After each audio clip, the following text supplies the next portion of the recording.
லேவியாகமம் 19வது அதிகாரம் 34வது வசனம். லேவியாகமம் 19:34. உங்களிடத்தில் வாசம் பண்ணுகிற அந்நியனை சுதேசி போல எண்ணி நீங்கள் உங்களில் அன்பு கூறுகிறது போல அவனிலும் அன்பு கூறுவீர்களாக. நீங்களும் எகிப்து தேசத்தில் அந்நியராய் இருந்தீர்களே, நான் உங்கள் தேவனாகிய கர்த்தர். ஆமென். வாசியுங்கள் அந்த வசனத்தை. உங்களிடத்தில் வாசம் பண்ணுகிற அந்நியரை, அதாவது ஞானஸ்தானம்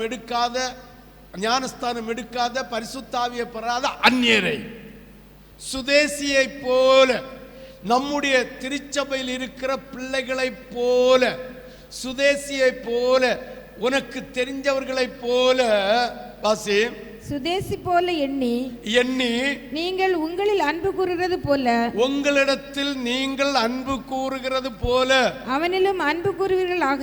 அந்த சுதேசிகளிடத்திலும் அன்பு கூறுவீர்களாக. நீங்களும் எகிப்து தேசத்தில், நீங்களும் எகிப்து தேசத்தில் அந்த எகிப்து பாவத்தில் இருந்த ஜனங்களோடு அடிமைதனத்தில் இருந்து மீண்டு வந்தவர்கள் என்பதை மறக்க கூடாது. நாமும் ஒரு காலத்தில் இந்த சுதேசிகளை போல எகிப்தின் அடிமைத்தனம் என்கிற பாவக்கட்டிலே, அக்கிரம கட்டிலே வாழ்ந்தது என்பதை நாம் மறந்துவிடக் கூடாது.